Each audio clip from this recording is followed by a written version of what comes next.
Hello everyone. So we have already completed two methods. Okay, one was graphical, another was algebraical method.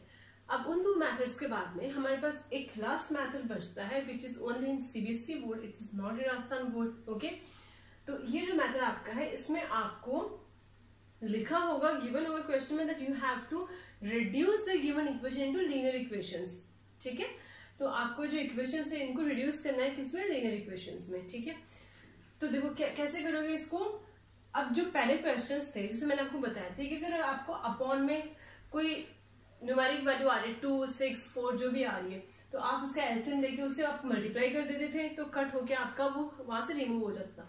लेकिन अगर आपके पास x और Y अगर upon में आ रहे तो आप इसको एक्स वाई से तो मल्टीप्लाई अगर आप करना चाहो, जैसे एक्स वाई से करो, इसको भी एक्स वाई से, इसको भी एक्स वाई से, तो एक्स से एक्स तो कैंसिल हो जाएगा, वाई से वाई भी कैंसिल हो जाएगा, लेकिन यहाँ पे एक्स वाई बच जाएगा which is of no use. ठीक है, उसको आप सॉल्व भी नहीं कर पाओगे.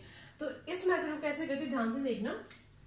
एक बार मैं इसको रिराइट कर रही हूँ थोड़ा सा अलग इसको मॉडिफाई करके. कैसे करेंगे, 2 इंटू 1 अपॉन एक्स लिख सकती हूँ इसको definitely. 3 into 1 upon y okay equals to 13 और इसको 5 into 1 upon x minus 4 into 1 upon y equals to -2. Is there any problem in this? No. Okay, why? Because ये 1 अपॉन एक्स ही तो है, यहाँ पे 2 इंटू इसमें लिख लिया. और मैंने क्यों लिखा है यहाँ पे, देखो ये 1 upon x 1 upon x 1 upon y 1 upon y, इसको हम थोड़ा सा चेंज करके लिखेंगे. आप चाहे तो ए बी लिख सकते हैं, पी क्यू कुछ भी लिख सकते हैं. ठीक है, मैंने अज्यूम कर लिया A is equal to 1 upon X और B is equal to 1 upon Y. ठीक है, तो मैं यहाँ से 1 अपॉन एक्स 1 अपॉन वाई को हटा दूंगी और यहाँ पे ए बी और ए बी लिख दूंगी ताकि क्वेश्चन जो है थोड़े से सिंपल बन जाए. तो देखो अब इसको कर दे, यहाँ से एक्स 1 अपॉन एक्स की जगह ए आप सब्स्टिट्यूट कर देंगे. 2 into A plus 3 into B equals to 13 and 5 into A 5a minus 4b equals to -2. अब ये दोनों इक्वेशंस दिखने में कैसे लग रही है, सेम इक्वेशंस लग रही है जो हमने सब्स्टिट्यूशन मेथड में यूज की थी, जो क्रॉस मल्टीप्लिकेशन और एलिमिनेशन मेथड में यूज की थी, वैसी इक्वेशन होगी. अब आप इसको जिस मेथड से चाहो, ठीक है, इक्वेशन नंबर 1 और इक्वेशन नंबर 2 आ गया आपके पास, हम इसकी और बी की वैल्यूज फाइंड करके इनको वापस एक्स वाई की फॉर्म में तो कन्वर्ट कर देंगे. लेकिन आप एक बार यहाँ तक शायद आपको समझ आ गया होगा. ठीक है, अब इन दोनों इक्वेशंस को आप चाहे तो सब्स्टिट्यूट मेथड यूज करो, जैसे यहाँ से ए की वैल्यू फाइंड करके इसको ट्रांसफर की इसमें पुट कर दो, आपके पास बी की वैल्यू आ जाएगी. या फिर आप एलिमिनेशन मेथड यूज करो या फिर आप क्रॉस मल्टीप्लिकेशन यूज करो. मैं यहाँ पे आपको एलिमिनेशन मेथड से बता रही हूँ. देखो यार, इक्वेशन इन दोनों में से अगर मैं ए को अगर सेम करना चाहूँ तो ये 2 है, यहाँ पे 5 है, तो इस पूरी इक्वेशन को 5 से मल्टीप्लाई कर दूंगी तो यहाँ पे 10 हो जाएगा. इस पूरी इक्वेशन को 2 से कर दूंगी तो यहाँ भी 10 हो जाएगा. ठीक है, तो equation 1 multiplied by 5 and equation 2 multiplied by 2. ठीक है, पूरी इक्वेशन वापस रीराइट करते हैं. ठीक है, ये क्या हो जाएगा, 10a plus 5 3 15b equals to 13 into 5 65. ठीक है, और 5 2 10a माइनस 8b माइनस 4. ठीक है, हो गया. अब आपको इसको कैंसिल करना है तो यार दोनों प्लस प्लस के हैं. ठीक है, तो कैंसिल कैसे करोगे, साइन चेंज करके. अगर इसका साइन चेंज किया तो ये भी क्या हो जाएगा, प्लस का, और ये भी क्या हो जाएगा, प्लस का. ये आपका कैंसिल हो गया. 15 और 8 23b इज इक्वल्स टू 69. ठीक है, तो b क्या जाएगा, 69 अपॉन 23 इक्वल्स टू 3. ठीक है, b की वैल्यू हमारे पास 3 आ गई. अब b की वैल्यू आप कहीं भी रखो, यहाँ रखो, यहाँ रखो, यहाँ रखो, यहाँ रखो, आपके पास a की वैल्यू आ जाएगी. तो a की वैल्यू अगर आप कोई भी इक्वेशन में पुट करोगे तो आपके पास a की वैल्यू आएगी 2. ठीक है, आप पुट करके देख सकते हो, कोई सी भी इक्वेशन में a की वैल्यू 2 ही आएगी. ठीक है, लेकिन यहाँ पे आपका क्वेश्चन एंड नहीं हुआ है, आपको भी इनकी वैल्यूज पुट करनी है, एक्स और वाई की फॉर्म में आपको कन्वर्ट करना है. ठीक है, तो मैं आपको थोड़ा सा क्वेश्चन रिमूव कर रही हूँ यहाँ से. ठीक है, तो आपके पास b क्या आया, 3 आया, और b हमने किसको अज्यूम किया था, 1 अपॉन वाई को अज्यूम किया था. ठीक है, तो अब यहां से हमारे पास y की वैल्यू क्या आ रही है, y is equal to 1 upon 3.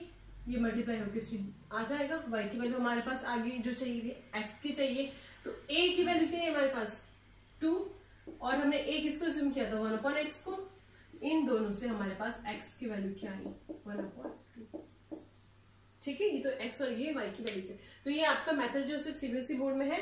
ठीक है, इसमें आपको क्वेश्चन जो मैंने लिखा था वो क्वेश्चन वैसे गिवन होगा उस फॉर्म में, उसमें 1/x और 1/y को हमने माना था। ठीक है, कुछ क्वेश्चंस में आपके बुक में जैसे गिवन है, मैं बता देती हूँ।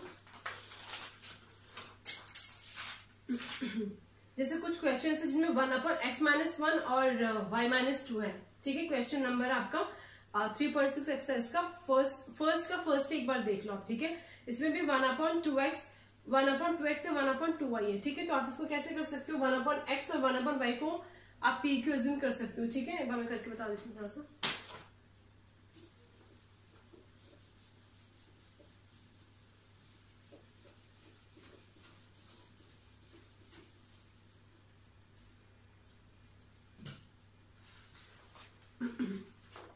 देखो, जैसे 3.6 का फर्स्ट क्वेश्चन है, ये है 1/2x plus 1/3y equals to 2 है, और 1/3x plus 1/2y is equals to 13/6 है। कोई प्रॉब्लम नहीं है। ठीक है, 1/x में है तो हमको यही रिड्यूसिंग वाला मेथड यूज करना है। ठीक है, तो देखो यार 1/x यहाँ पे है, 1/y यहाँ पे है, 1/x ये रहा, 1/y ये रहा। तो 1/x को a, 1/y को b अज्यूम कर सकते हैं। इसको मैं यहाँ पे ऐसे लिख दूं 2a, क्योंकि 1/x को मैंने a अज्यूम कर लिया तो a/2 हो गया, क्योंकि 2 तो ऑलरेडी डिवाइड में ही है, plus b/3 is equals to 2, और यहाँ पे क्या हो जाएगा a/3 plus b/2 equals to 13/6। समझ में आ गया ये कैसे हुआ, क्योंकि 1/x को हमने a अज्यूम किया था। ठीक है, तो 1/x की जगह तो a हो गया, ये 1/2 है तो ये 1/2 अपनी जगह एज इट इज है।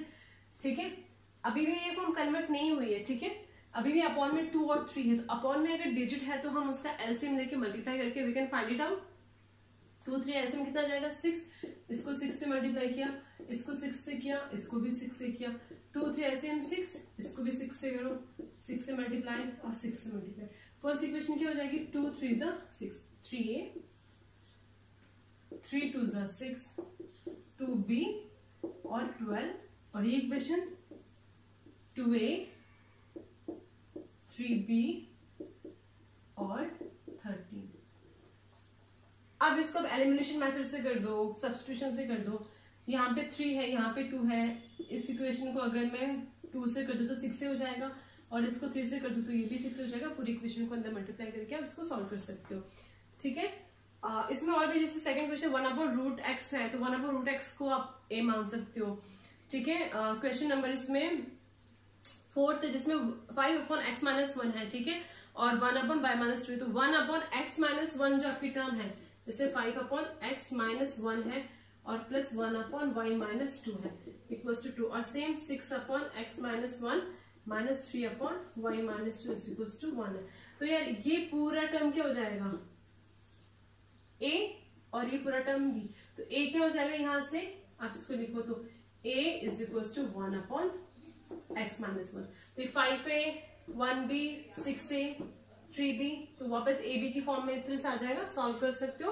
अब a की सपोज कुछ भी वैल्यू आ गई तो आप यहाँ पे रखो, सपोज a की वैल्यू 2 आ गई तो आप क्या लिखोगे 2 is equal to 1/x-1, cross multiply करो इसको, 2x-2 equals to 1, 2x equals to 2, x equals to 2/1।